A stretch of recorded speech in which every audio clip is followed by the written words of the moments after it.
This is the Boys Gen V podcast on TV Podcast Industries, and we're talking about Gen V Season 1, Episode 7, Sick. You all leave a path of destruction behind you. You have ruined countless lives. Just look at what you did to your parents. You can't help it. It's your species. Tell them what your last assignment was for me. Kill everybody in the woods. Jesus Christ, did you? Of course not, Jordan. I'm trying to show you what kind of a monster she is. She wants to wipe us off the face of the earth. They all do. So we have to strike first. Starting with her.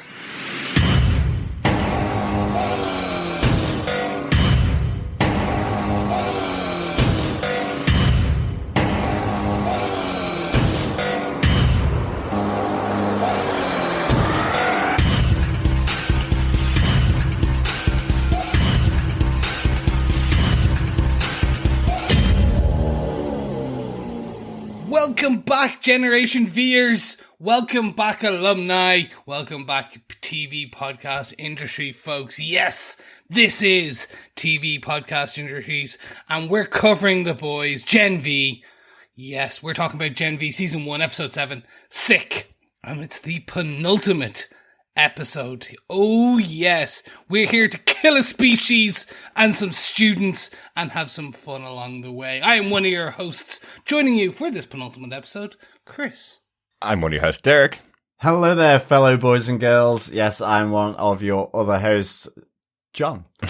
Sorry, I'm slightly, because you almost did one of my favourite Star Wars in General Veers when you went, well, hello, Gen Vers. It was very close. General Veers, yes.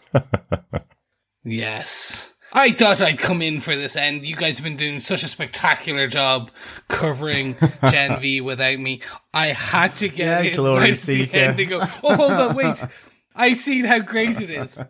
I am a fair weather fan. No. Mm-hmm. I am a long-term fan of the boys, as any of our previous industrialists or any of our listeners know from our coverage of all the boys. I've read every issue that there is of the comic book, including the new Dear Becky, which is very good. Excellent. But then also I've been watching this along, and just unfortunately due to my own generation, what is he? I have a son. Yeah. He's new.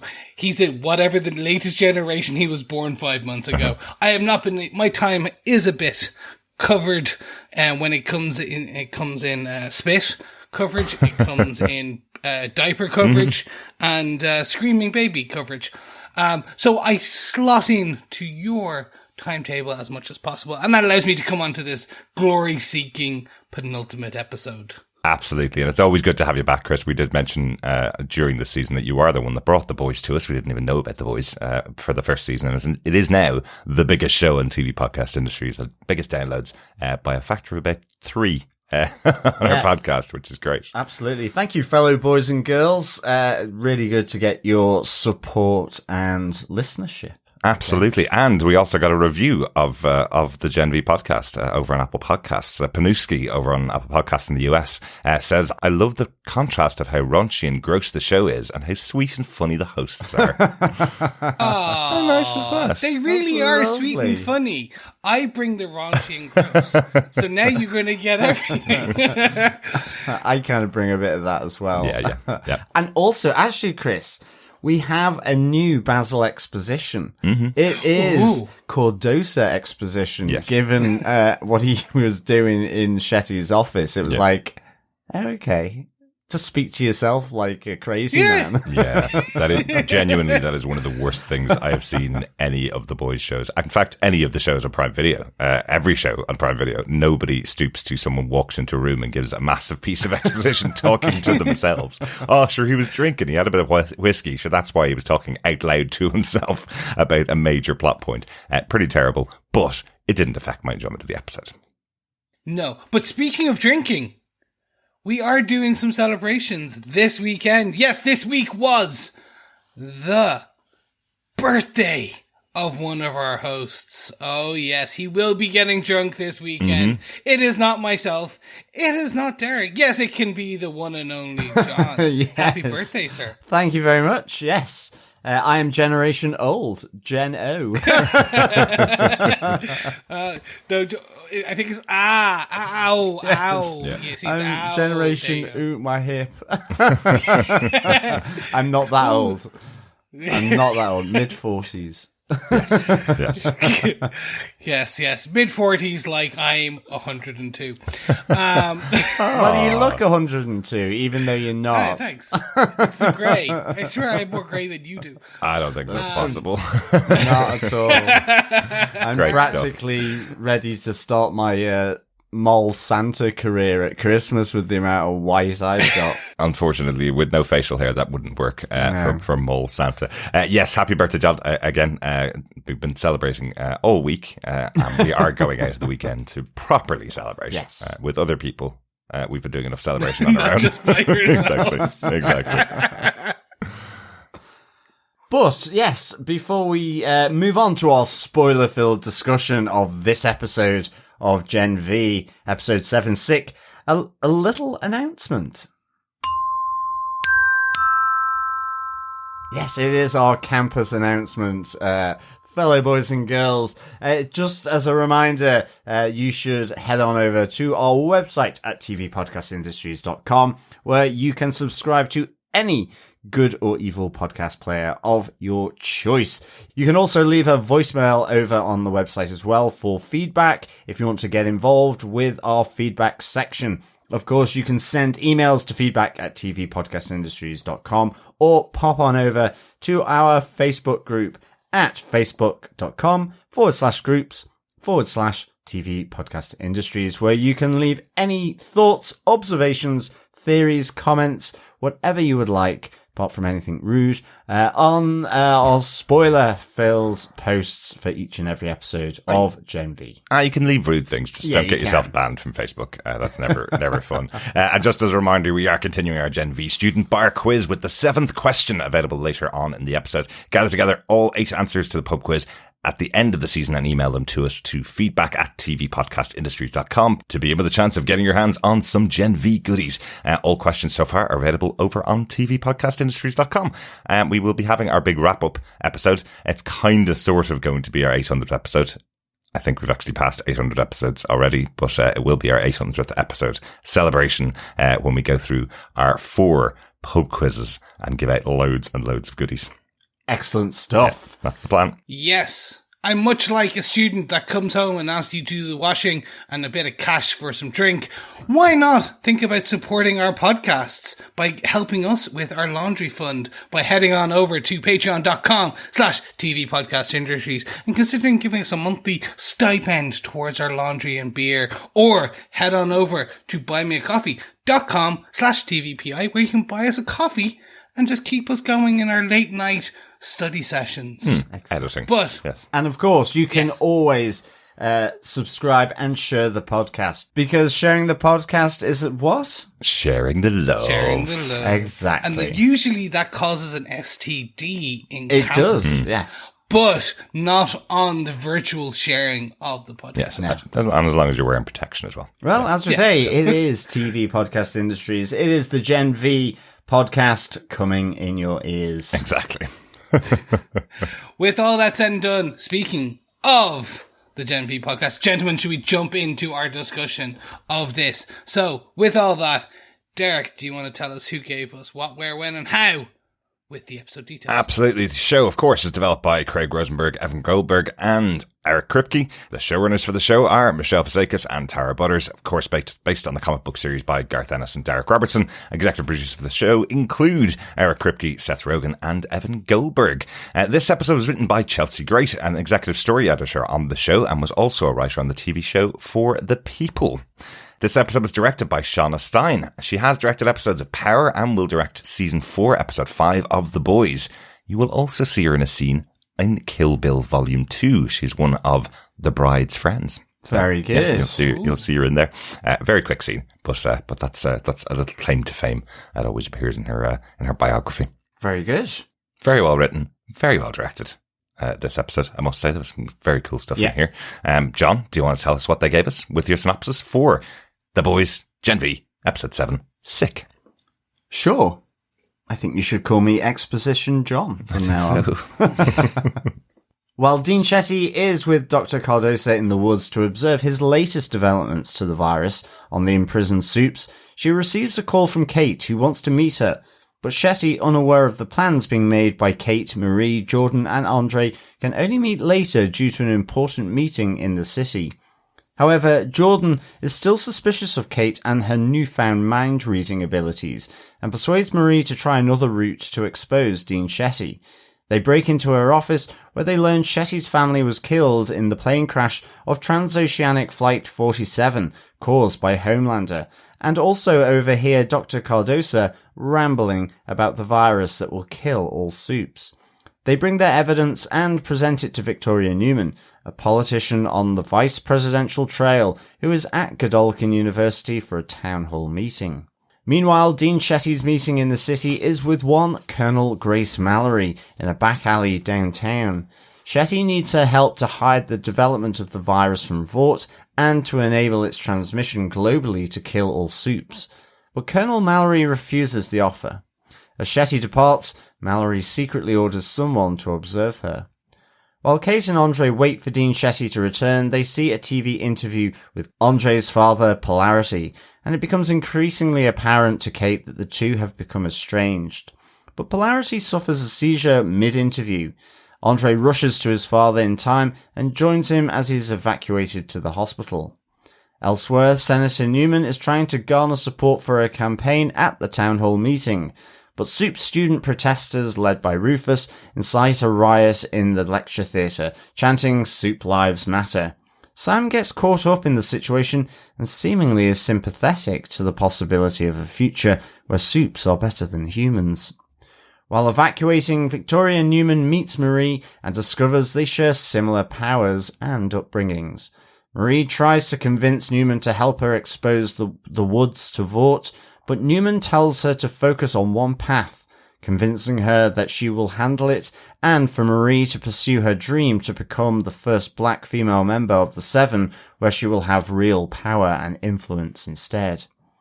After learning that Dean Shetty does love her, Cate forces Shetty to reveal the truth behind the woods and her motivation for creating the virus. Despite her motherly love, Cate forces her to slit her own throat and controls Marie to prevent her from keeping Shetty alive. Following the information from Marie, Senator Neuman secretly meets Dr. Cardosa. He gives her a virus sample before she kills him, exploding his head to stop his knowledge from spreading, but sadly not his brains. A true American hero. Head popping. Would it be The Boys if there wasn't head popping? Absolutely. I was really trying not to watch that. I just was like, when is the exploding heads going to happen? John literally walked out of the room to get himself some coffee to try and avoid it. So I paused the TV before the popping, and it came up on screen going, "The yeah, heads will roll." Is the music playing here? I was like, okay, well, I guess his head's going to pop any second now. So spoilers caused by John. Oh, it was such a good scene. Yeah. Such a good scene. But gentlemen, we have so many scenes to talk about. So should we jump into our moments for this episode? Absolutely. Let's start off with our freshman moment, or our small moment, minor moment from the episode, where we always start off. Are there any small moments in this episode? I think we're going to start with one anyway, which is the radicalization of Sam. This really comes about as Sam's left behind after being brought back by Emma. Emma seems to have gotten the whole story of what Sam's been doing. She learns all about his puppet slaughter and the fact that he ripped a human in half, but it looked like a puppet at the time, so that's fine. And Emma goes off to incinerate his clothes, thereby wiping out all of the evidence that he is effectively a mass murderer. And leaving him alone with the rest of the characters of Godolkin University who take him out to party. He doesn't listen to Emma. I mean, she effectively says, stranger danger, stay inside, of which he does stay inside, and then inside again by crawling into the cupboard or the wardrobe of Emma.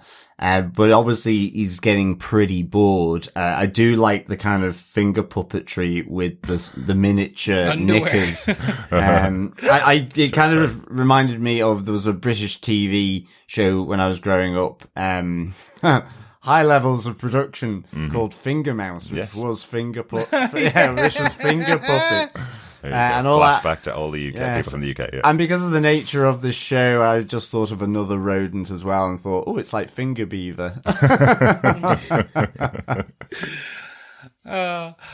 Look, a woman likes to have options, be it in her toys or her underwear, because she shrinks. I loved it.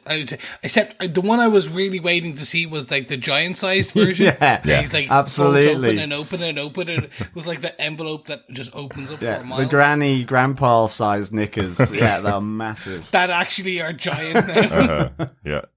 It's pretty good, but actually, logically, doesn't that make sense? Because the only time she's ever grown big, she was told by her mom not to do it, and then she grew big this season, right? So she's only ever done it twice in her life. So, so I like that they kept that consistent. But yeah, she should have the drawer below is just one pair of underwear.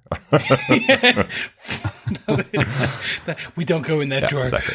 But yeah, this was fun. He's the wide-eyed deer in headlights kid. Yeah. That's just like, welcome to alcohol, welcome to drugs, welcome to skating down your hallway. Exactly.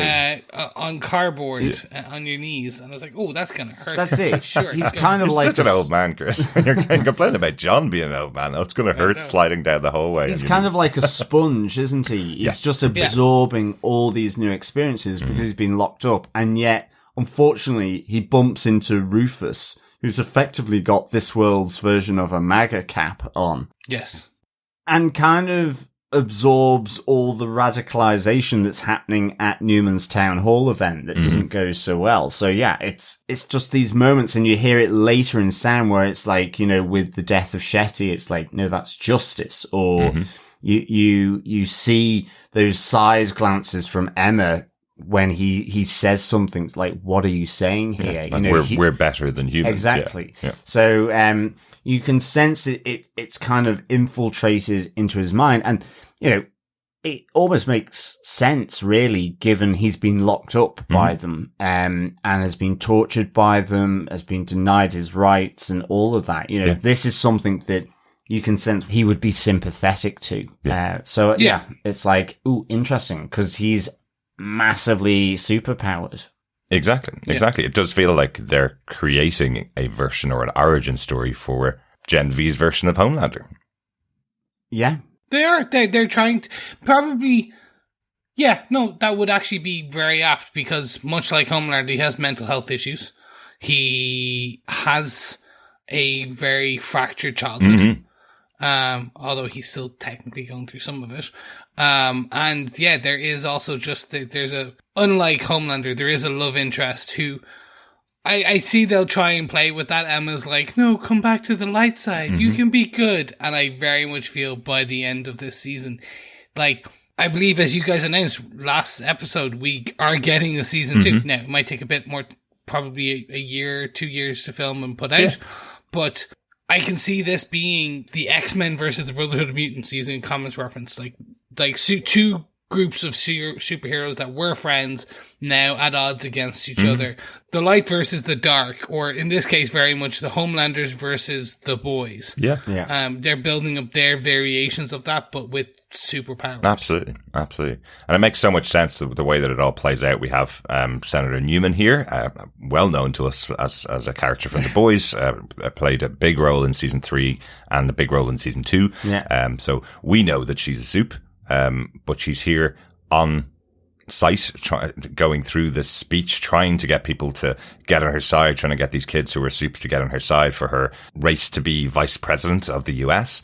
They're having none of it. And Sam's sitting in this crowd, hearing all these people chanting around him, going, Supes' lives matter. So it makes loads of sense that this would happen to Sam, that he'd be taken in by this kind of group, given that he's a very childlike mind and that he absorbs this stuff like a sponge and spits it back out almost verbatim, that, well, I guess I'll follow this cause of Supes' lives matters and we're better than everybody else and humans should suffer, because that's the childlike mind that he has. Well, that's it. But it's also, you hear someone shout, humans aren't our peers, but the chant that they're doing is, you will not control us. You will not control us. And Rufus, it's the real interesting thing. You see him with his red Keep America Safe cap on.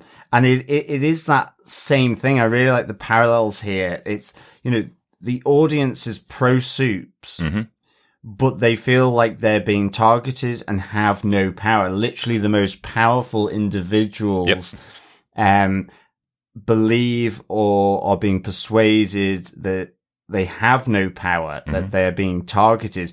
Now, okay, they are to some extent in the woods for sure by Vought, but they don't know anything about that. Though, but they don't know anything about that. It's Cameron Coleman again inciting these people, just like any Fox News presenter incites people like this in the real world. He's calling out that they are the most persecuted minority in America, is the way that he describes this group of Supes in the room. He is surrounded by an entire college room full of Supes who don't even know that Neuman is a Supe herself, does have compound V running through her veins, which she can't reveal to them, but she's trying to get them on her side. And again, the weak-willed amongst them all, led by, let's say it, the dickless wonder that is Rufus, leading them with his MAGA cap on, his Keep America Safe cap on. It makes sense. This is the parody that comes from the Gen V world, right? Yeah, exactly. So really good. And flowing through from the boys as well, that conversation, that parody of what's going on in contemporary America. Exactly. One kind of piece that I'll pull, just because we talked about Neuman and this, is post this conference. One thing we did find, which is really interesting to find out going into the next season of The Boys, where we'll see Neuman again, is she has the same powers as Marie. Yeah, do anybody else feel like an idiot for not recognizing that? Because I do. Oh, yeah, I did, because we've only ever seen her explode heads. Yeah, well, I don't think I was stupid. I think as soon as she came on screen, I was like, this is the benefactor. So I kind of, as soon as she arrived in the show, I was like, oh, that's the benefactor. I saw the trailer last week that she was going to be on the show and went, oh, of course, that's the benefactor. Makes sense. That was the question that was answered and seemed obvious. But I don't know whether you should beat yourself up about not noticing that the powers are the same, because all we've ever seen is her eyes go cloudy and her explode heads. It didn't necessarily suggest that, like she showed to Marie, where she cuts her own palm, and can control her blood. Yeah. It's what we never felt like that, but that is exactly how it is. And I loved how she was saying to Marie when they were sort of in the green room together, you can do more. The powers that you have are the coolest I've ever seen, but you can do more. You can sense things in blood. So tell me something about me. And I that scene was really good. And then just the reveal that she has the same powers and can empathize and understand her upbringing, because she also went through Red River, these institutes. So I thought that was really cool. Yeah. I really liked it. And as we talked about earlier on in the season, the interesting thing about Marie's powers are she trained herself to use the blood the way that she uses it, turning it into whips and turning it into things to lasso people.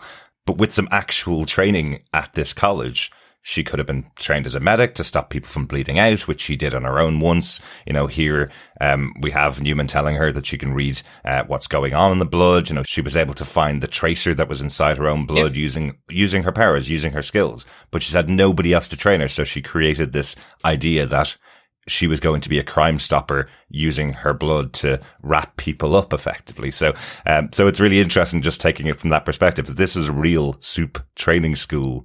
Can you imagine what they could have discovered among all the students, what they could actually do for good with their powers, yet they've unleashed them to do whatever they want to, basically. Yeah. Yeah.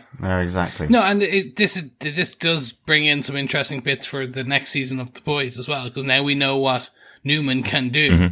Outside of just exploding heads, she becomes more powerful, even more than just kind of eyes roll back, turn white.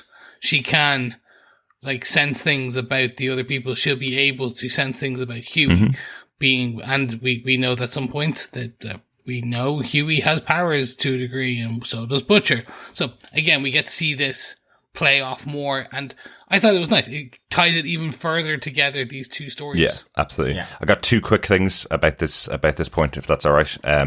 Let's do Number it. one, Polarity was supposed to hold this conference, right? He was the one that was supposed to be leading this town hall. Andre's father. He has a seizure and has to be taken off to hospital, so Cameron Coleman has to step in here. Was that planned, do you think? That Cameron Coleman did something to push him into some kind of seizure so that he could take over? Because it feels like Cameron Coleman, as he always does, is inciting the group against her. So I wondered, was that a choice? Was there some kind of push on Polarity that made him have a seizure? Because we haven't seen anything like that from him before, other than he's old and wants Andre to take over from him. No, we didn't. And I actually was thinking it was some kind of leak of the virus, and this was some kind of first step of it. Interesting. And that's what I was thinking. But then you see in the ambulance him having another seizure, which I thought the effects on it were really, really cool. And seeing Andre sort of trying to sort of combat and reverse those effects that his father is doing subconsciously. So I was literally saying, slam on the brakes, save that poor medic's life before she gets destroyed by all the stuff flying around inside. That was really cool. So that's one question I had from that. The other one I had, Rufus, who is the one that invites Sam along to this great party, the town hall speech that's being given. He does grab Sam by the hand, and we know that he's able to coerce people into doing anything he wants them to do. So do you think his influence may have had some hold over Sam? possibly, yeah. I wonder if that's part of the reason why he's so receptive to everything else that's going on. We said it's partly to do with his childish mind, and he's been locked up since he's been 10 years old, and these kind of things do go towards childish minds, taking on these ideas.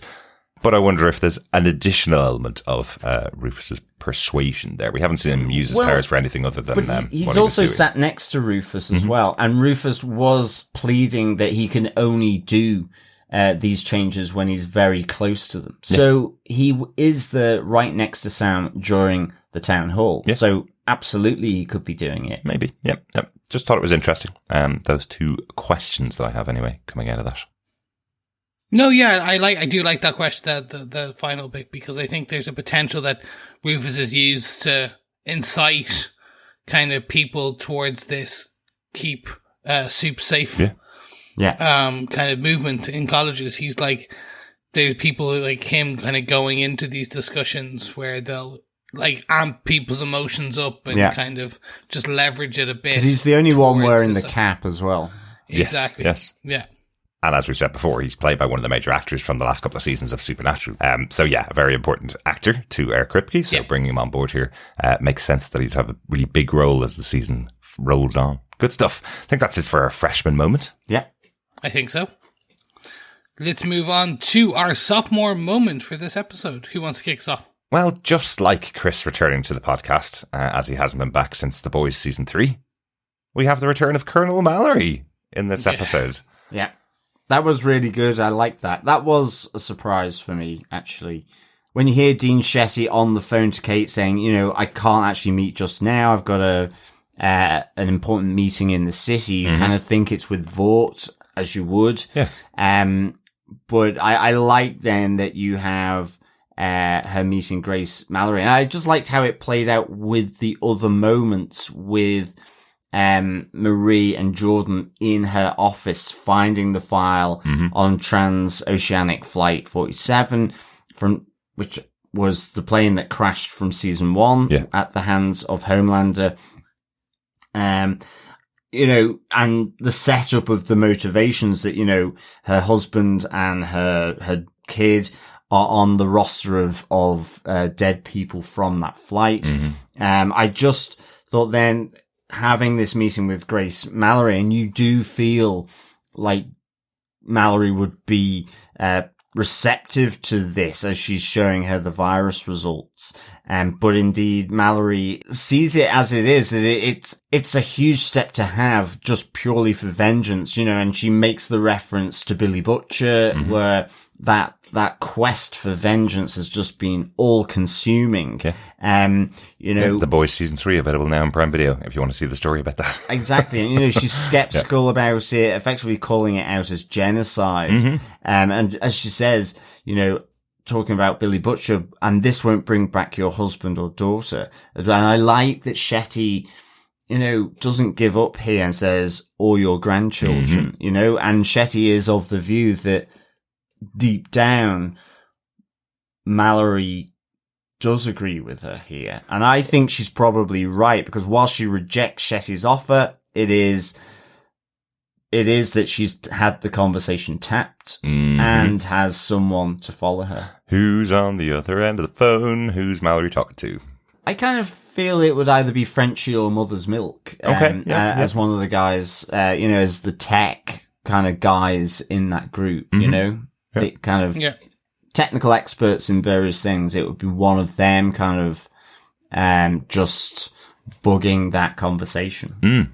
Yeah, myself, I'm going Huey. Okay. Huey was working with Mallory towards the end of the series. He would be the one who would rail against kind of acts of war crimes. His girlfriend, Starlight, is a Supe. That's true. Would be affected by this. Now, to be fair, the female, Gumiko, would be also affected.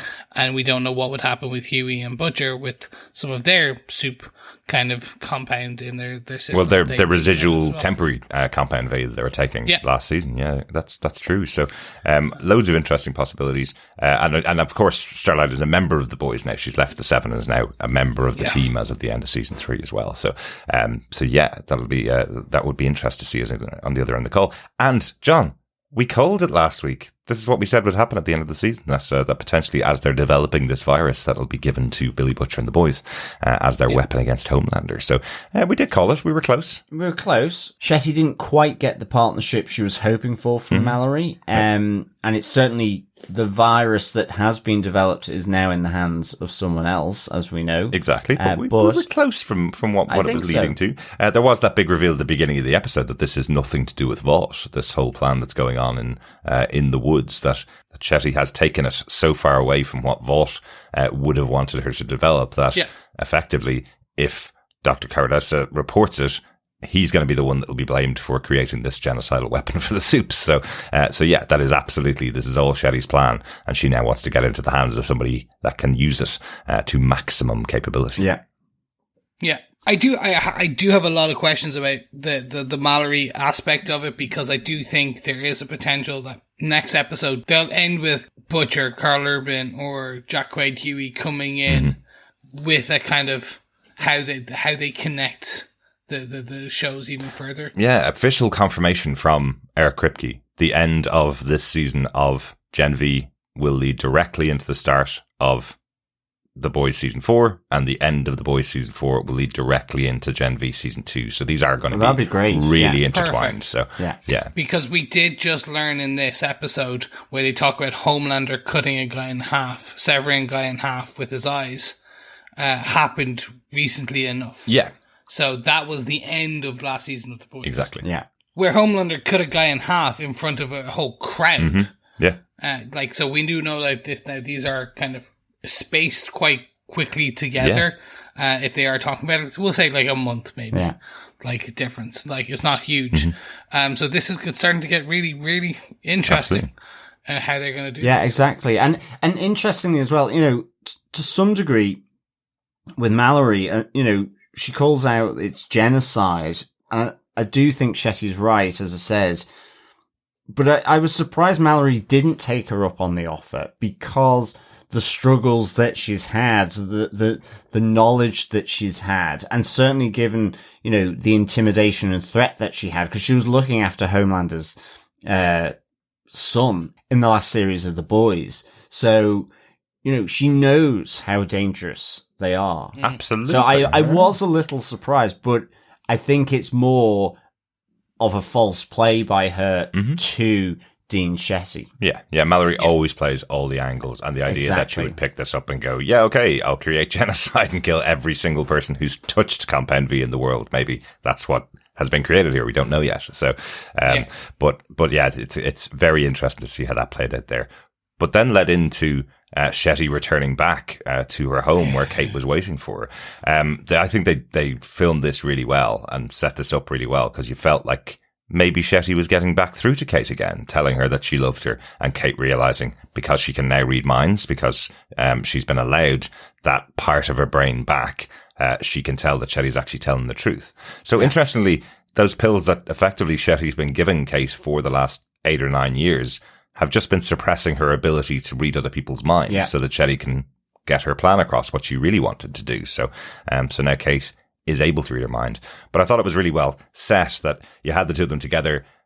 It did feel like maybe Cate's gone back over to her side. Absolutely. Yeah. And I think the whole lead up before that, it was just really tense. Like, I love Shelley Conn here, who plays Dean Shetty, just the flit of the eyes, as she looks down towards the hand, sees that there's no gloves there. And equally Maddie Phillips, who plays Cate. It was, you didn't get the sense of how this confrontation was going to go. Yeah. And, because Cate is, absolutely pulling out all the stuff that Shetty has done, her control, her manipulation, and it's just slowly, the superpower of Shetty is she seems to, turn it completely around by sort of talking about how she has found something truly special that in Cate, who she loves and feels as though she's almost like her daughter who she lost. And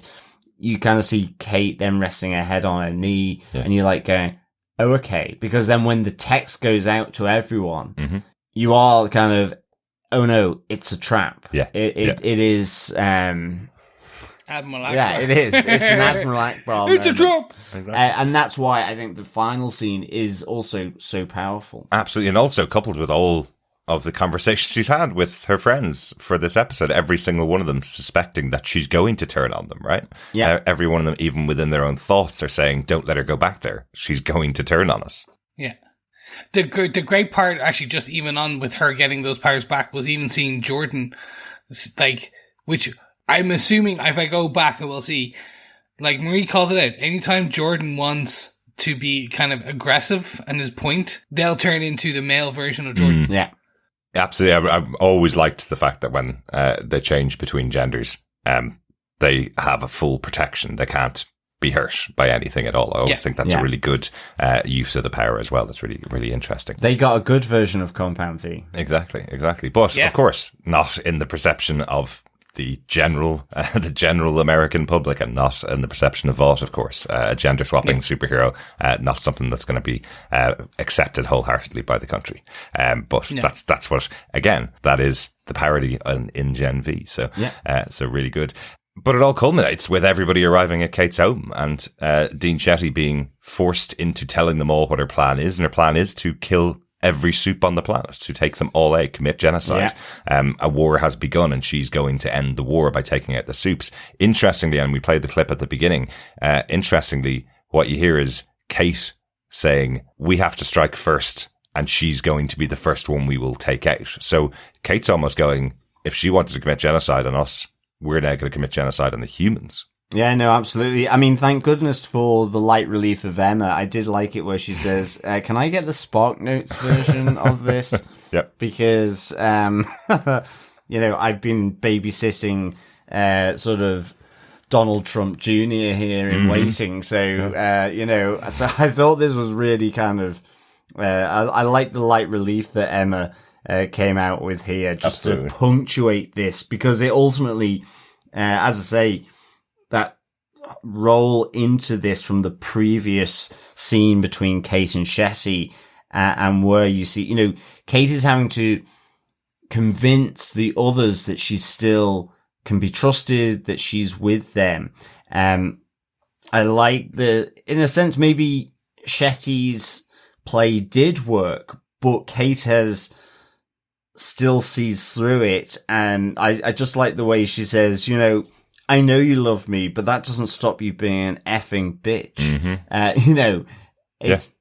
She's kind of like lost it with her. Exactly. Because the plan is she was going to kill me. Whether she fully believes that Shetty was going to take her away somewhere safe where she wouldn't be affected by the virus, who knows? But I love the fact that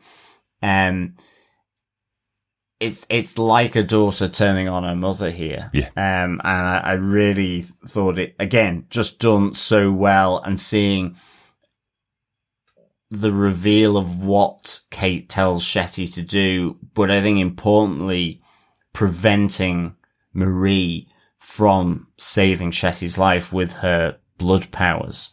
That was critical. Absolutely. Yeah, no, for me, the hand out that stops Marie and is literally like touching her hand. So there she's just like, there's no way that she's going to allow her. And you could see then the hats off, like the acting on the scene where like slowly Shetty is bleeding out.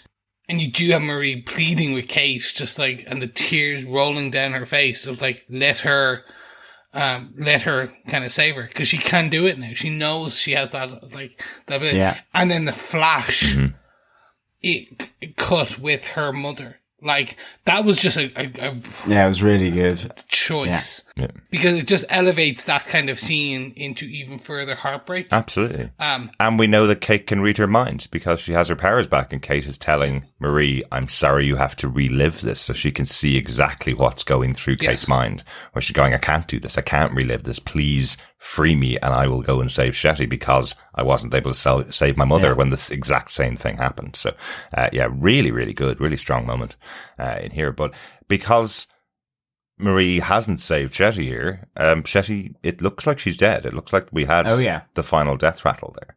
I think so. There were still questions in my mind because of how big Shetty has been this season. She's been the big bad, really, for these 7 episodes, even though we didn't know it at the beginning. But because of that, there were still questions going through my mind.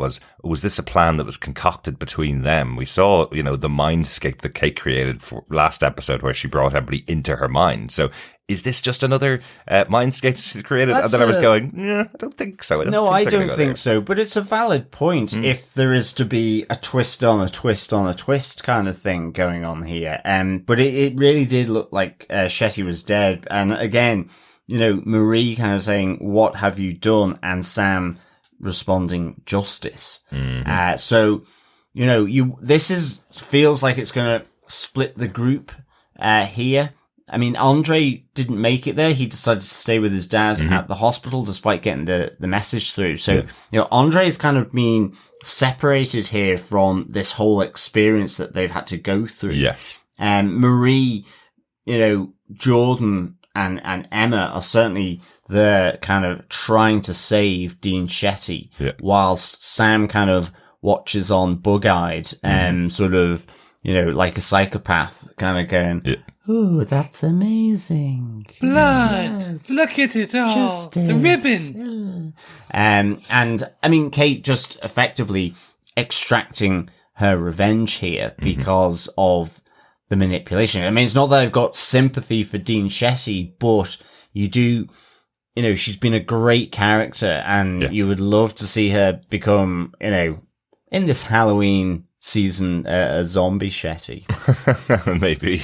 You never know what's going to happen on the show, honestly. One other thing that was revealed, though, in how Shetty talks about the plan is that the school itself, Godolkin University, was set up by Thomas Godolkin to study Supes. They were never there to study. They were there to be studied, which I love. Yeah. We talked about it earlier on in the season that one of the production designers had said the student accommodation that we see, all the rooms that everybody's in, there's shutters on the windows and the doors close and lock from the outside. So even though everybody's running in and out and they're brightly coloured, there's paint posters on the walls, what they all are like are cells. So there is the ability for Godolkin University to lock everybody inside if they ever needed that ability. So it was something in production design that was giving you the idea that this is possibly what the place is being used for. It's used for studying Supes. Well, absolutely. But so interesting. But also more than that Godolkin University has been able to pull the wool over Vort's eyes. Vort promotes the hell out of this. Yeah.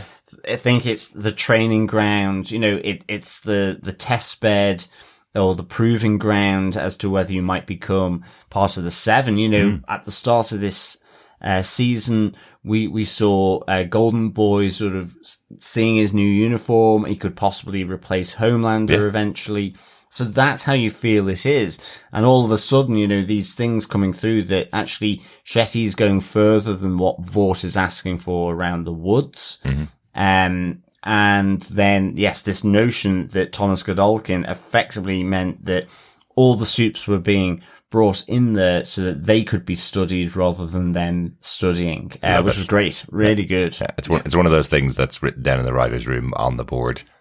They're there to be studied, not to study. That's like the tagline they write on the board, and everybody has to write towards it, but it still landed really well in Shetty's speech here, I thought. Yeah.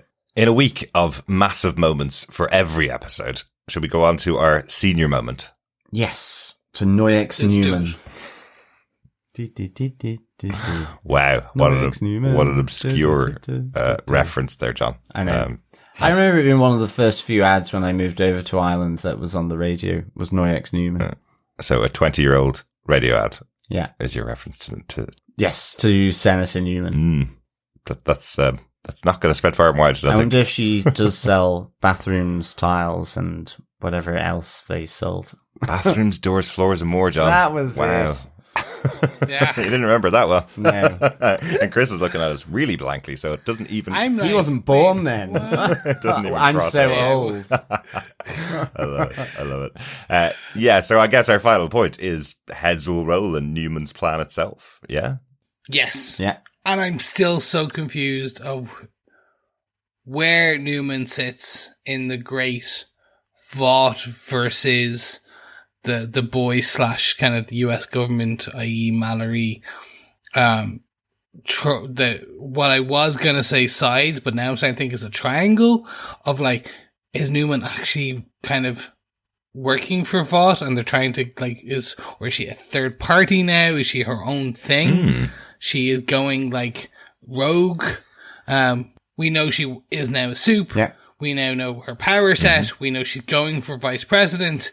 Is her kind of her own thing, or is this a Vought plan all along? Is she the super agent, like a super agent for Vought? It's interesting, isn't it? Because you get the sense there's Vought backing there, and she's happy to take that. But at the same time, I think from the last season of The Boys, there was a moment where she makes a pact with Homelander as well.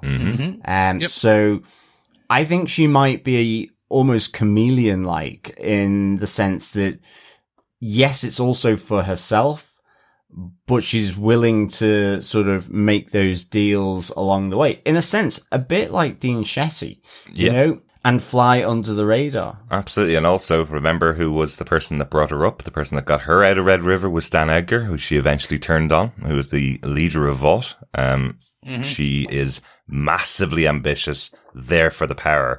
And her having this in her back pocket, a possible way to kill any Supe that she comes across. Yeah. This is a massive game changer for a person who was told, you sit back there, Robert Singer is going to become president of the US. You can be the vice president. That's all you're good enough for.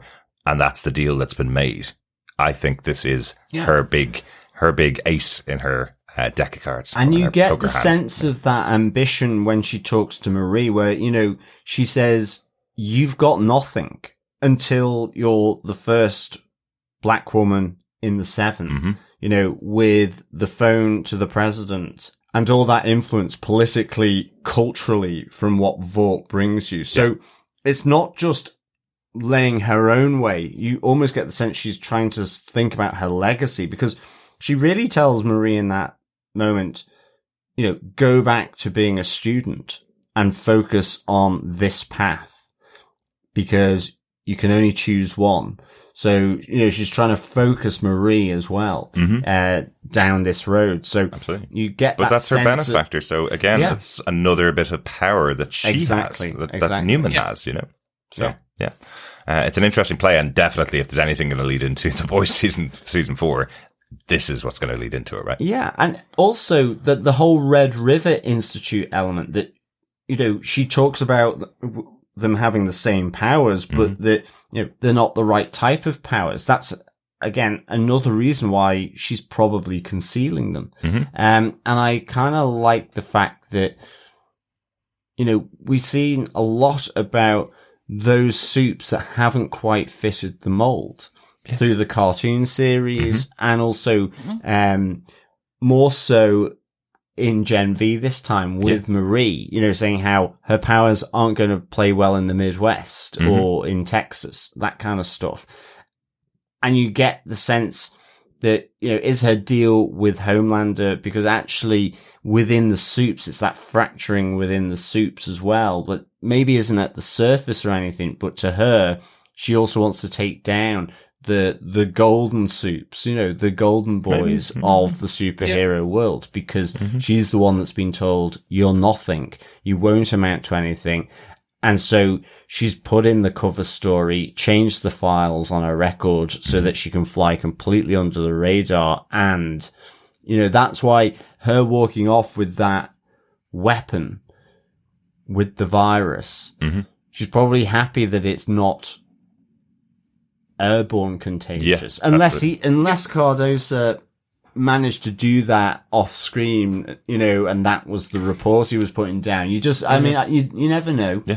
But I'm suspecting she's got that earlier version of it where it's contagious, but it's not super contagious like an airborne transmission. Yeah. Yeah. I think because even Shetty was saying that she needed more time to get to that position at that time. If you put that into Herogasm setting, then all of them will get it. Yeah, absolutely. Yeah. No. All you got to do is share some bodily fluids, and there's a lot of bodily fluids shared in Herogasm. Yeah. Some walking into them. True. Yeah. I really like where they're setting Neuman up to be. I think I kind of remembered there was kind of like a hint of, well, if she gets vice president, she's next in line, and anything can happen to her president. Exactly. So very much she is planning to off the president and become the most powerful person. And we also thought it would be kind of head explosion, but we can see that now she could do it much more subtly with her powers. Yeah. She can control any part of the blood, so it just said, you have a heart attack, there you're done. You're just dusted. I like how this sets things up. I like how this sets going into the finale. We are really seeing a potentially global virus potential that can kill Supes, millions of Supes. That has now kind of been taken, I wouldn't say taken off the board, but really actually put strongly into play, potential play. Exactly. It's definitely not off the board. It's just in a different person's hands than everybody that created it was expecting it to be. Yes. Exactly. Yeah. It really does set up, as we said, heads will roll. It sets up where we're going to be, because is Marie going to side with Neuman? Is she going to do as she's told? Is she going to stay at Godolkin? And are we also going to see then this other fracture of this group of kind of Supe Lives Matter? So, are you going to start seeing this fractured two team going into next year's of Godolkin? Or are we leaving Godolkin? Yeah. Is Gen V now going to be very much them versus the world? This new version of the boys, the young ones, if you will, going off against the wider power that be. There's still a load of people down in the woods. Yeah. They have to kind of free those people. Yeah. Because that was the last mission that Shetty had left for Cate, was to kill everybody in the woods, right? That's the one she didn't do, effectively, was that she was supposed to get in there and kill everybody in the woods. And that would be the last mission, and then they'd ride off into the sunset together. But she refused to do it. So yeah, you're right. There's a lot of people to free down in the woods. Yeah. But that's why I felt maybe the virus is ready for airborne transmission. Maybe. Yeah, you could be right. You could be right. But did you notice there was a little backdoor that was mentioned in there by Dr. Cardosa, as he's handing it over to Senator Neuman? He says, it's okay right now. Doesn't have a lot of longevity. It needs to get it into the fridge pretty quick. Needs to get it into the freezer pretty quick. So, I guess somebody can steal it, sit it out in the sun, and eventually it'll die off, right? Yeah. So that's good. At least there is a way of disabling this virus that could kill every single Supe on the planet. So I guess if you want to get away from the virus, you fly to the other side of the world and you're not at the epicenter, right? So they could still use it and it may not get everybody.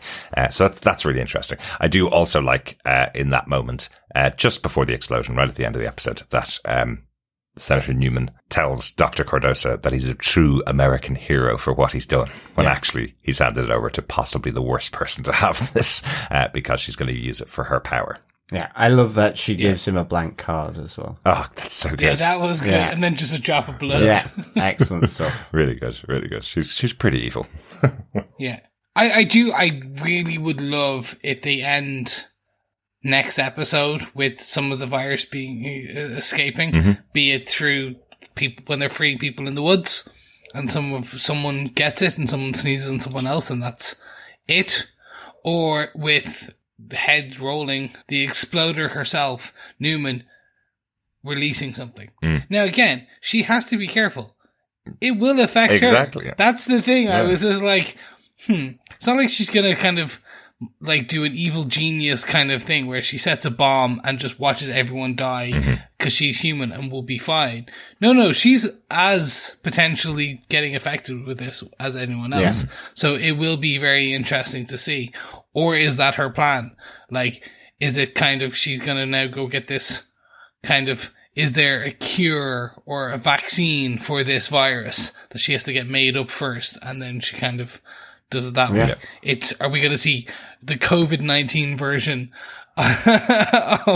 of this going into the boys' universe where everyone's locked down? Well, all I can say is I'm really glad that we have an announcement that we have another season of Gen V and another season of The Boys that may answer some of these questions, so they don't all have to be answered in one episode next week. But there is lots of stuff that I'm really excited about coming up next week on the final episode. Yeah, good stuff. Any notes, anyone? I just had one little question. Did I miss something? When did Jordan Lee become Dean Shetty's TA? Is that just automatically transferred when the person he was actually TA for was murdered? Yeah, I think so. Because it was like, he just said to Marie, remember, I'm Shetty's TA. And I was going, I don't remember that. Do I remember that? Do I remember a moment when he said he was her TA? I don't remember it, but I guess, it just transferred with Brinkerhoff. I guess so. I just don't remember it. I don't remember there being a moment when Jordan had mentioned that before. So when he said, remember, I'm her TA, I was going, I don't remember that. But there's lots been going on in this season, so maybe I just missed it. Yeah, I don't remember it either, to be honest. I just assumed they were a kind of SWAT and was a TA for everyone. Yeah. Kind of like multiple professors, I am your TA. Yeah. Well, it was just the way we learned last week that the only reason Jordan Lee was TA for Brinks is because she witnessed him almost getting murdered before by his prodigy. So they were offered the role as TA to kind of cover that up, right? So does that happen often, that they've witnessed something else that the dean possibly had done? So they were offered the position of TA for them? I don't know. I just thought it was odd. Yeah. Anyway, it's only a minor thing. I just thought it was odd, especially the way it was phrased as, don't you remember? Because I was going, I don't remember. Anyway, anything else about the episode? Anything else that we haven't talked about? Nothing from me. Nothing from me. So that can only lead us to one thing, gentlemen. Yes, we must wrap up our discussions. So I will ask this question. Derek, do you defend Gen V Season 1, Episode 7, Sick? This season has been absolutely fantastic. I was talking to one of our listeners the other day who was just sending me a message on Facebook Messenger saying this show is better than The Boys. They love it. Absolutely love it. So, and I was kind of thinking about it. I was going, is it better than The Boys?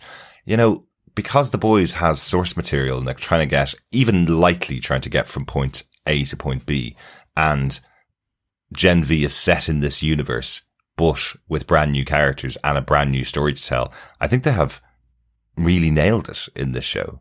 Yeah. I think every episode has been something different and something that's really expanded on. And the performances have been really good and the writing's been really good, apart from that one crappy scene in this episode, which I wish they just excised. I wish there was some other way that they could have had that exposition about what the virus is getting across them. As you said, John, Dr. Cardosa left a document on the table that they could have read after he walks out of the room, because he clearly does. It's right there. What's this about the virus document that he's just left here? Yeah. Grand.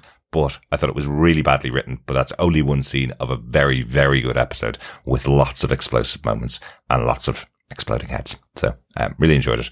And, you know, there's one thing about this show that's so different from other crossover shows or spin-off shows. You know, there's just that token crossover character that comes in sometimes when you have a spin-off show like Frasier from Cheers, that kind of stuff in the past, or all the CW shows. Here it's so well written. It doesn't feel like a spin-off. It feels like it's intertwined in the universe. The people that are here matter. They're important for being here. They're important to continue the story of the universe. They're not just here to go, hey, do you remember me from that other show you watched? Yes. It really is important. CW, it ain't. It is not. It is not. So really enjoyed this excellent episode, and really looking forward to the finale of the show. Chris, for the first time this season, what's your thoughts on Gen V and this episode specifically? I absolutely love Gen V. I've been glued to this show, much like most of us and most of our listeners. This is absolutely fantastic. I like the different take of the universe. Again, we've seen a lot of these CW young generations Euphoria style, where it's kind of like drugs, sex, alcohol, and a social setting, and shake and see what happens. Wow, I think the people at HBO would like a word with you about the comparison there to CW shows and Euphoria. Yeah, it's just it's different flavor of CW. Yes, I'd like to see the characters from Euphoria take on the characters from Riverdale and crossover. That would be hilarious. Archie, that's what we're going to put. We're going to put Archie versus Gen V. That's how this. He did fight a bear in that show. Did they? What? Archie fought a bear in Riverdale. Yeah, but that's okay. I hadn't watched that. Look, everything has happened in Riverdale. You can't even imagine how far it went. So I've just taken you off track there. Sorry, Chris. Yeah, and don't even mention Sabrina the Teenage Witch. Oh, well, that takes my next joke out of play. Well, that's where the actor who plays Andre came from, and Marie. They both came from Sabrina the Teenage Witch, the updated version, the CW show. Yeah, I'm talking about the classic. Wow. Okay. Oh, okay, the classic. That's fine. That's the good. Especially when you had Salem with the talking animatronic. Exactly. Anyway, bringing it back on topic to Gen V, I absolutely love this show. I love this, how they paced each kind of episode, and I love how they paced this one. Because it does leave me questioning a lot of what's going to happen in the finale. I know we got that fantastic news last week of season 2, and I think that, if anything, makes me more hungry for next week, because I'm like, where are you going to leave this? How are you going to leave on such a high that Amazon have already gone, do you know what? We're giving you season 2. We don't even need to wait to see the end of where you get to. This has been spectacular. The viewership's there. The audience is there. The script is there. The stars are there. Let's do this. So yeah, I'm just enthralled with where we're going to see next week. And it's just fun. I think Prime are hitting it out of the park with Wheel of Time, The Boys, Gen V. I'll mention The Rings of Power because I know you guys love it too. And that's it. I think they're bringing these great shows together. And I think it's just fantastic. We also podcast about all of those shows here on TV Podcast Industry. So yeah, Rings of Power is fantastic. So really looking forward to the second season of that, as well as The Wheel of Time and Gen V and The Boys. So yes, absolutely. It's almost like I planned it. But that's what my thoughts. Johners, do you defend this episode of Gen V? Sick.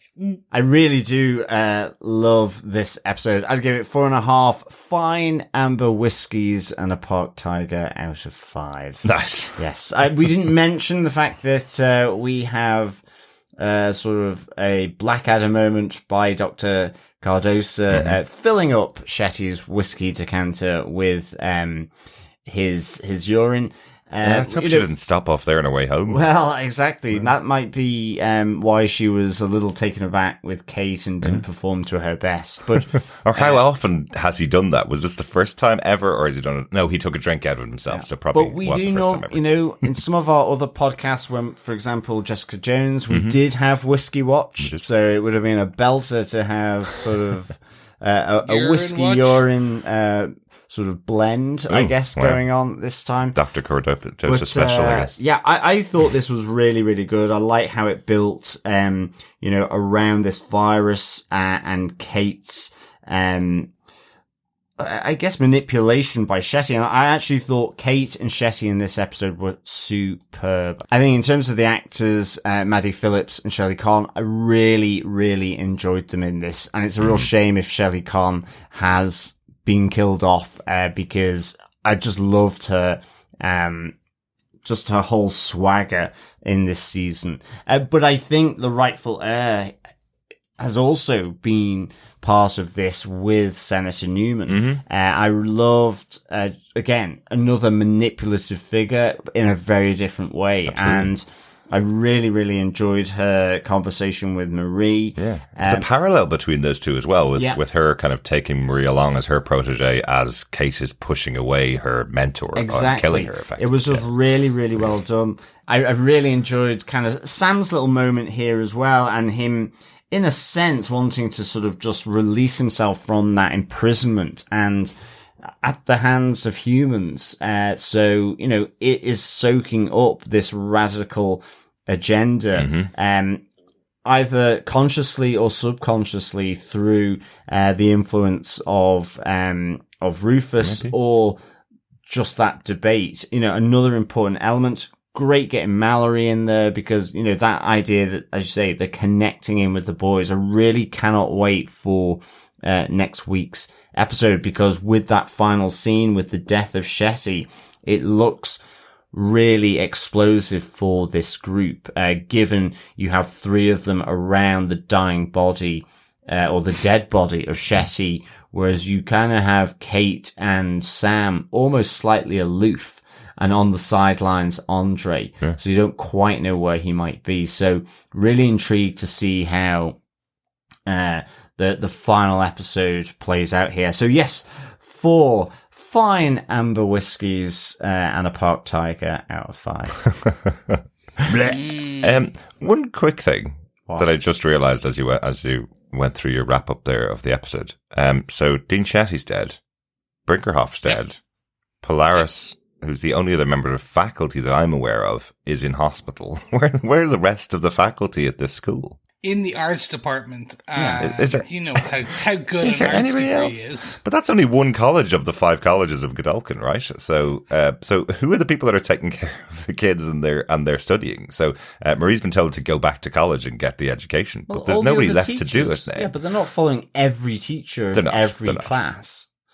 They're not. We just haven't seen anybody else. Is all I mean. Because if we did, we'd have Chris complaining about the pacing. Very as we go from one teacher to the next. It's spent far too long on the teachers.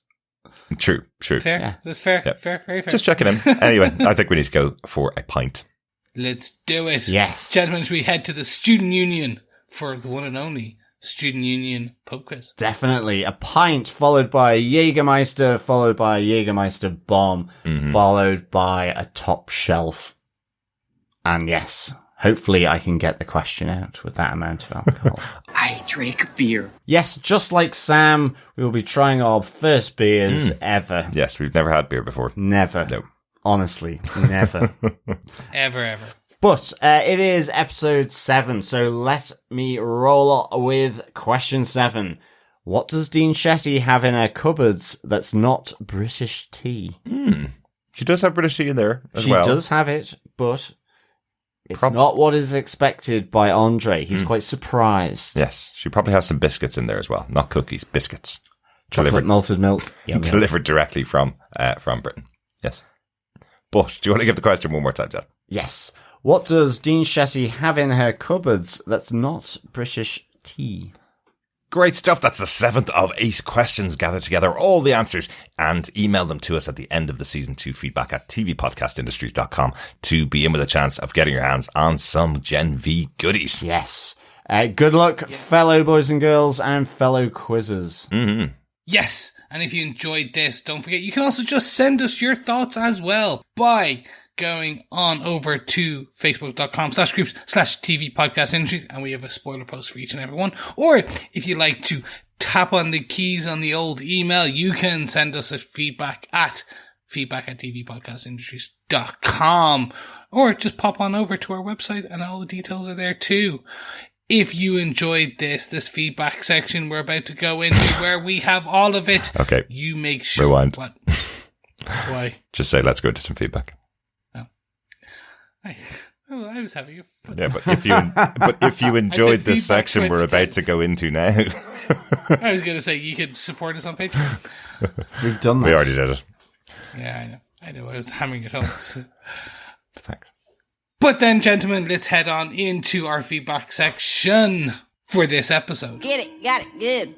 I do love that piece. Get it, got it, good. It's great, isn't it? First up, we got a message over on Spotify. You can follow us over there. There's a Q&A button on any episode where you can send in your thoughts directly to us while listening to the episode. Jackson sent us a message about Gen V Episode 5. They say, love the episode as always, fellas. However, just one thing. You guys said Sam's puppet fight was like Sesame Street on steroids, but I think you guys might have meant Sesame Street on Compound V. Well done, Jackson. Good stuff. You got our humour. I love it. Yeah, love it. You're totally right too. Definitely not steroids. Definitely Compound V. Yeah, absolutely. Thanks, Jackson. Thanks, Jackson. We also have an email on this episode from the one and only Coffee and Vodka. Greetings, fellow infected defenders. As soon as you hear the words, "You're the only one who knows about this, right?" Run. Absolutely. So Marie, with her news, has given Neuman her weapon against Homelander, a nice tie-in, and we found that there's a right number of sex toys. Has Rufus influenced Sam, or has he come by this attitude via treatment in the woods? Seems strange for him, in all his innocence, to consider Supes superior to the unveed humans. With Shetty and the Doc dead and the fires contained, unless polarity among possible others is a carrier, I wonder what they plan to do with the final episodes. With no main antagonist. Drawn quarter Rufus, maybe? Could Andre have super COVID now? Who was Grace talking to on the phone? Could we be seeing Billy and Co next week? Finally, the scene with Shetty's death seems staged somehow. Could false memories have been created, and is Cate still a threat? So many questions. Between this and Loki, we really need either advanced screenings or a time machine. 5 blood sisters, graceful returns, and recycled whiskies out of 5. Happy co-birthdays. Peace and take care. Coffee and Vodka. Thanks, Coffee Vodka. Yeah, excellent stuff. Thank you so much, Coffee and Vodka, for the happy birthday. Mm-hmm. Yes, we had 2 great birthdays. We have, and long may it continue into the weekend. Absolutely. Shall we say? It's not over.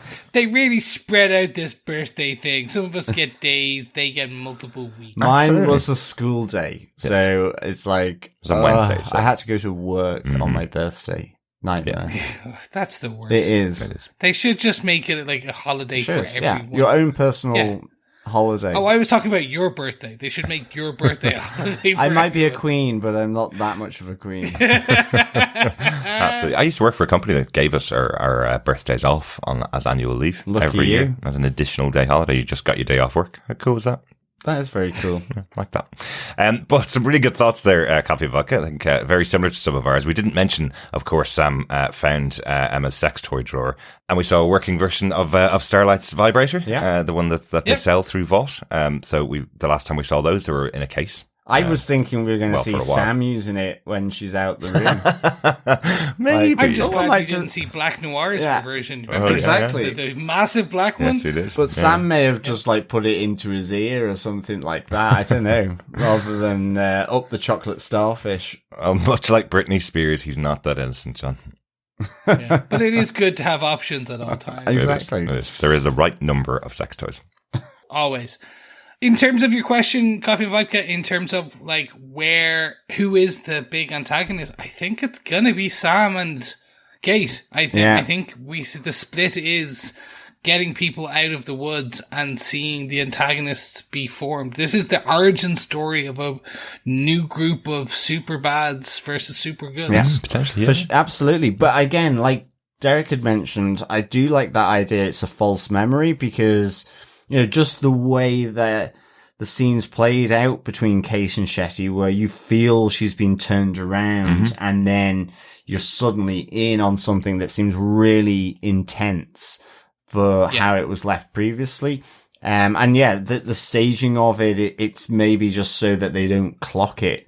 So that'll be interesting. And I would certainly be up for that because to have Dean Shetty around, I think would be really cool still. Absolutely. Even though she's a monster. And I do agree with Cate. She is totally a monster. Yes, absolutely. Thanks so much, Coffee and Vodka. Over in our Facebook group at facebook.com/groups/TV podcast industries, we did get some other feedback in there. Scott McAnoida says, I haven't watched yet, but I've got a feeling that Neuman is Marie's benefactor and that she might have a similar superpower. They haven't explained exactly what Neuman's power is, other than head exploding and pushing blood into people's heads would probably do that. Well done, Scott. Absolutely. Much more perceptive than I am. Yeah, very much more perceptive than myself as well. I just thought, yeah, she explodes the head. It could be air pressure or something. And it's mainly just because of the eye rolling, because you don't see that with Marie. Mm-hmm, exactly. So, she's got kind of an eye rolling sort of giveaway. Yes. Yeah.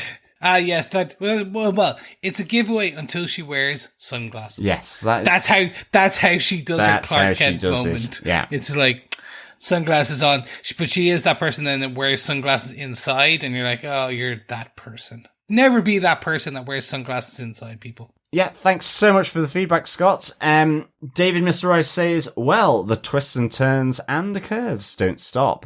Get it, got it, good. Mm-hmm. So that was interesting. Basically gave us the Neuman backstory through Marie's life. 2 birds, 1 stone. It was a sweet moment between the both of them. Even now, I know Neuman is up to no good. It was nice to see Marie get some sort of connection there. Neuman is so great, and her character. She's the female version of Homelander, the way she portrays the character. So charismatic, but diabolical. Didn't see reasoning behind Dean planning a mass virus, but glad to see how they're still eating off the airplane crash. Uh-huh. This is leading up to a crazy endgame finale with a huge fight. I'm terrified to see and unleash Sam. This is probably why they used puppet scenes when Sam killed all those guards. They're saving all their blood allocations for the finale. Yes, but they lost a lot of glitter allocations in the process. David continues, I'm wondering if it's Cate that caused Polarity's seizure so it would give her a chance to deal with Dean Shetty alone. Mm. If so, she's got Professor X-level powers. Overall, very good episode that's leading up to a wild finale. Whoever did the casting for this show really nailed it out the park. All these actors have been so incredible in their portrayal. The closing score was a perfect touch. Mm-hmm. Good stuff, David. Yeah, totally agree. I think these actors have been just fantastic. Really good. And a nice little theory there around possibly Cate being involved in some way with Polarity's seizure, which would be really sort of a hit for Andre. I mean, even more so if that were the case. Mm-hmm. Yeah, if it was her that had done it, yeah. Oh, that'd be good. It would actually. It would also be pretty malicious, wouldn't it, actually, from her? Yeah, because I do see Andre as a kind of 50-50 at this moment. I honestly don't know whether he would... Is he going to join the side of Super Lives Matter? Is he going to join Cate and Sam? Yeah. Or is he going to stay... Like, he could flip because essentially we know they don't have their mum in the picture. So Dad potentially being, like, hurt by what could be seen as someone else, or can be pushed on as I like, no one cares about my dad. I have to. Only superheroes get superheroes.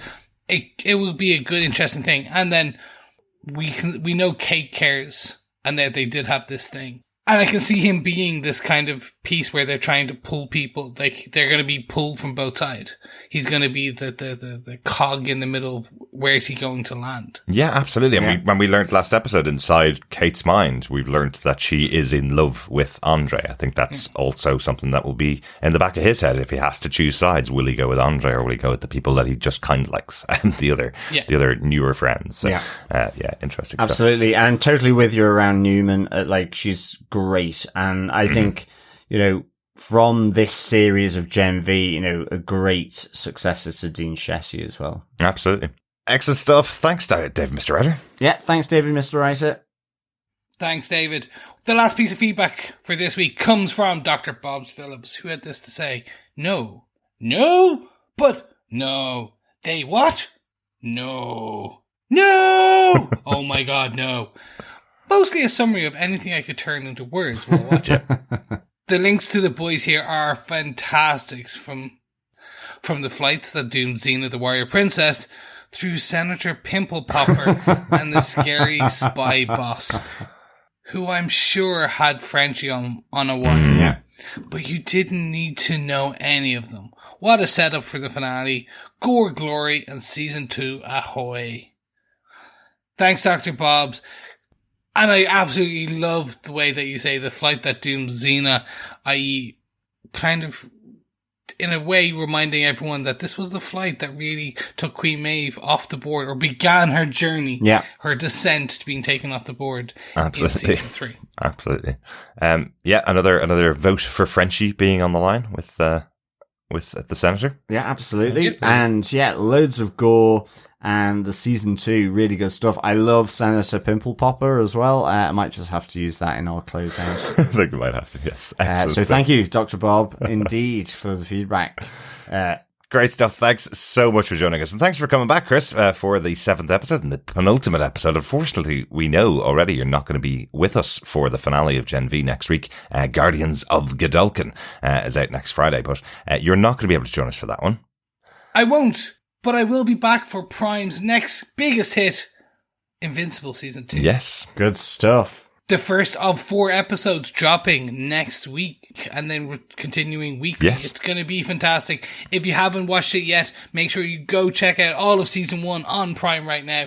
It is animated goodness and gory and superhero and amazing. Yeah. Just do it. I think if you like The Boys or Gen V, you're going to like that. If you haven't seen Invincible yet, it's definitely a crossover, and I've heard some people say that Invincible is even better than The Boys for them. So yes, and that stuff. was me saying that, by the way. I do love Invincible, and it's just myself and Chris on that one. Looking forward to that. We will, of course, be continuing our coverage of Loki. We're on to episode 4 later this week. Myself and John on that one, and only a couple more episodes left of Loki before we go back to the cinema for The Marvels, the next movie in the MCU, which I'm really excited about too. Yes, a new beginning. Yes. The Marvels. And if you're doing a Marvel rewatch, make sure you watch Captain Marvel and Miss Marvel over on Disney Plus. Absolutely, and WandaVision, and maybe even Secret Invasion, because Nick Fury's going to be in there too. So watch all those, and all covered here on TV Podcast Industries, as we cover so much stuff on our podcast. So, but lots of stuff still to come later in the year as well. Great stuff. Thanks so much for joining us. We'll talk to you again next time. Thanks so much, and I'll speak to you all again for the first episode of Season 2 of Invincible. Excellent stuff. Yes, thank you, fellow boys, and of course, Quizzes, for joining us for this episode, Episode 7 of Gen V. A pleasure discussing all things bloody and nasty with you, of course. But until next time, keep watching, keep listening, and thank you, Dr. Bob. Keep popping pimples. Bye. Bye. Bye. Bye.